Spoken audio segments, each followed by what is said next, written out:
friends, thank you for joining me today. I am going to be going through all of the books that I went through in June of 2026. I'm a little bit late. It is now August 1st as of filming this. I had a very busy July, just absolutely no time to film, but I did manage to read a lot of books in June, many of them through audiobook, even though I do own them physically. So I'm just going to go ahead and get started because I do have a lot of books to get through for June. So I started off the month with a novella, and that was Thornhedge by Kingfisher, and I did listen to this on audiobook, which was narrated by Jennifer Blom. And this is a reimagining of Sleeping Beauty, except it's best for everyone in this case that the princess stays asleep. And instead of the princess being the main character, you're following a girl named Toadling, who was kidnapped when she was born and raised by swamp fairies. So she has the ability to change shape into a toad. And one day a knight arrives while she is standing vigil at the wall of thorns surrounding this tower. And she has to deal with this situation and stop him from reaching the tower and waking the sleeping princess. And this was 4 stars, and as one can expect from Kingfisher, the characters were very charming. I really liked Toadling, and there are a few, brief, unsettling scenes, but I'd say nothing very scary here, especially when compared to her other books, in my opinion. It is whimsical, but also like a little bit gloomy feeling, actually, and not in like a bad way, kind of like a melancholic way. Poor Toadling is scared and trying her best to do her duty and fighting off this guilt and just a bit of inevitability that she's feeling around the situation. I quite enjoyed this, and it was a very quick read. Alone Out Here by Riley Redgate. This is a YA sci-fi about a group of teenagers who are on a spaceship all by themselves, no adults or like trained personnel or staff, trying to figure out how to survive. So basically, in the near future that this takes place in, Earth is ecologically unstable, and these kids only just managed to make it onto a prototype ship as a volcanic eruption arrives earlier than estimated. And this was a 3.75 star, so this is a survival story, and the tone was it was much more dire and serious than I was expecting for some reason. Not that I was expecting it to be like fun and games or anything, but the start is very intense. The things that happened had me thinking like, what would I do in this situation? And there's a lot of desperation, and once things kind of settle down, there's just this aching for better times. There are a lot of moral quandaries here, just trying to figure out how to manage and govern a bunch of kids when the oldest of them is like 18. They have to try and learn how to run the ship. They run into problems like food scarcity, and violence is inevitable. It was pretty character driven, but it did have a few more intense scenes. This really wasn't a very fun read, but like it made me appreciate being alive here on Earth and not stuck in a metal spaceship. The main character Lee is relatable to me in many ways. She's always trying to be diplomatic and like not rock the boat, trying to find out where she really stands on things. I understand the way that she chooses the way she does in the second half from a moral standpoint. But I will say that I don't know if her decision was actually really the best one, given the information that they had, given the situation. But like, I get it for purposes of storytelling. So this was a heavy one, heavier than I expected, but also still peppered with a fragile sort of hope. And June was, of course, Pride Month, so I do like to read a lot of books, focus on books that are LGBTQ. So starting with Hell Followed With Us by Andrew Joseph White. This has been on my TBR for a long time, and I love this cover. So I primarily listen to this on audiobook. There are a lot of narrators, so I'll put their names on screen. And this is a YA post-apocalyptic horror about a trans boy named Benji who has escaped the fundamentalist religious cult that is responsible for killing off much of the human race via this virus called the Flood. And he's taken in by the kids of a local LGBTQ plus center, but he has to hide the fact that he is slowly mutating into a creature created by that cult to be their kind of ultimate weapon. And this was 4 stars, probably like the most inclusive book I've ever read. It just has a lot of queer rep and neurodivergent rep. The leader of the group is a kid named Nick who is autistic, and that comes across in the way that he behaves and thinks and like stims. This was surprisingly gory and full of lots of grotesque body horror.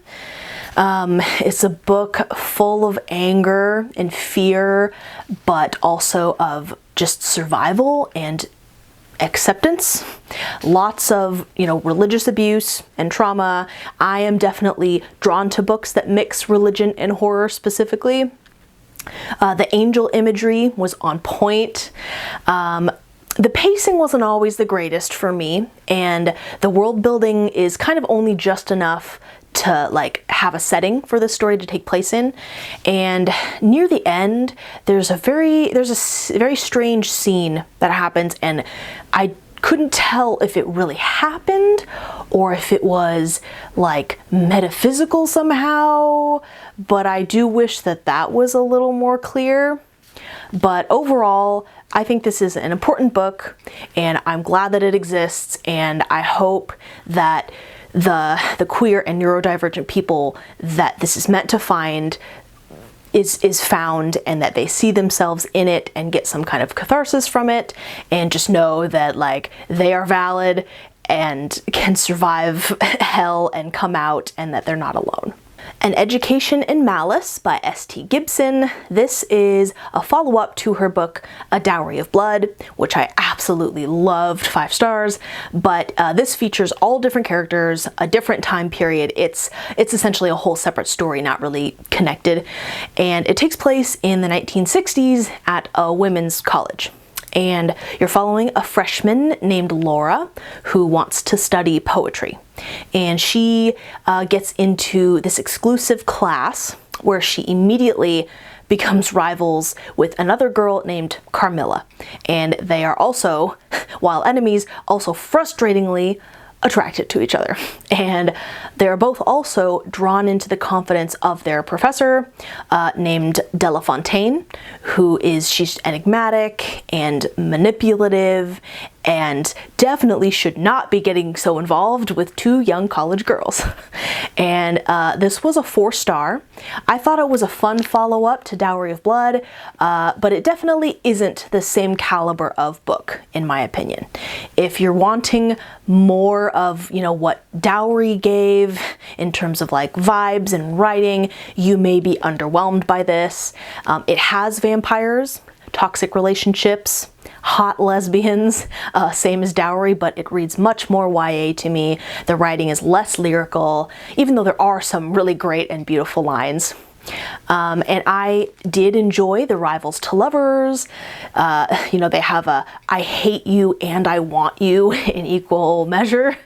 And like they're in college, they're impressionable young women, so I understand why they keep coming back to Delafontaine, but she's really just like mean and manipulative with them, which did start to get frustrating time and time again, the fact that they just kind of kept crawling back to her. So there are several kind of toxic elements and relationships to this book. There's a constant undercurrent of desire and lust. So I enjoyed it for what it was. Even though it didn't quite have the impact that Dowry had, it was still a solid 4-star for me. The Last Bookstore on Earth by Lily Braun-Arnold, narrated by Bailey Carr. This is a YA post-apocalyptic story about a girl named Liz who has survived this devastating storm of deadly acid rain, like literal acid, burn your skin off acid rain, and has taken up residence in the bookstore where she worked. And it has some structural damage that needs to be repaired to withstand the next storm that people are saying is coming soon. And Liz doesn't really know how to fix anything. She's just a girl. But this girl named Maeve sneaks into the store one night hoping to find like supplies and shelter, and they work out an agreement that Maeve can stay if she kind of helps fix things up. And this was 3 stars for me, just kind of a lackluster read. There's a light romance between Liz and Maeve, which was fine. And like I said, Liz she's not like a tough badass or anything. She's just like a normal person, which on one hand, I respect. You know, not every person can be a badass that way, but she also just makes some really dumb decisions and started to get on my nerves as the book went on. Just, I don't know, the way she behaved and the things she would say, it was just, I started to get annoyed. And in terms of setting, like, the world isn't delved into much. It exists, again, just enough for kind of, you know, low-key, slow, character-driven narration to happen within. And just overall, it was just kind of whatever. Didn't really do much for me. Not something that's going to stick out in my mind. The Hitchhiker's Guide to the Galaxy by Douglas Adams. This is the first book of the classic sci-fi series Hitchhiker's Guide, about a British guy named Arthur who gets whisked away from Earth moments before its destruction by his friend who reveals that he's an alien. And it just starts off this very wacky tale full of British humor and comedic bits and musings. And this was like about a 4-star. There is a lot of like absurdity and apparent non sequiturs in the first half of this book, and while I enjoyed the beginning, like right from the get-go, it did start to get a little too random and quippy. I knew there was going to be comedy like going in, so it didn't like surprise me or anything, but I was waiting for things to like start making some sort of sense or be leading to some kind of plot. And it wasn't until like the second half where an actual plot started to kick in, and then my enjoyment picked right up again. It was very funny. It did make me laugh out loud multiple times. And just, there are so many pop culture references based on this series, and it has a very interesting history. It started out as a radio play originally, I believe, and then has become movies, books, all this stuff. So this first book, there are several books in the series. This ends very abruptly. Like, it just ends, and it leads directly into the next book. So this was very entertaining. It was a nice, when I read it at the time, it was a nice little break after reading the previous books that were all kind of dark and heavy, you know, kind of apocalyptic and just, you know, not super fun. And I will at some point continue the series. I'm not exactly sure when, but yeah, it's a classic. Gorgeous Gruesome Faces by Linda Cheng, narrated by Elaine Wang. This is a YA contemporary thriller with a little bit of horror and supernatural elements that centers around idol culture, like K-pop stars, and how merciless and hard it is on young women and girls in particular who are part of this industry. And you're following a girl named Sunny, who was part of a popular group with her 2 friends, but now things are strained between them. And she gets a chance to enter an idol competition and get her old life back, and hopefully confront one of her ex-group mates named Candy, who is also joining the competition. She wants to kind of confront her about things that happened in the past. And strange, and when they're in this competition, these strange, scary things start happening with other competitors. This was a solid 4-star. I think this was written very well for the target YA audience. I enjoyed the spooky and supernatural bits. There's a very slow romantic buildup between Sunny and Candy that was well done. The audiobook narrator did a great job. There are several lines throughout the book that are like screamed. The character screams something and she just screams them very convincingly. I don't think I've ever listened to another audiobook where the narrator really delivers screamed lines like that. It was very impressive. And this is the first book in a duology, technically, but I can't tell from the second book synopsis if they're actually connected or not. But so I enjoyed this, but I don't think I'll be continuing the series, and I do think that it works as a standalone, and I enjoyed it. The House in the Cerulean Sea by T.J. Klune. This takes place in a contemporary setting where magical beings exist, but they are a part of marginalized society. And the main character in this, Linus, is a caseworker who basically investigates and inspects government-sanctioned orphanages that have magical children, and to make sure that they're being taken care of and managed properly. And one day he is tasked by the highest of higher-ups to scope out a particular orphanage that houses potentially very dangerous children, including the Antichrist himself.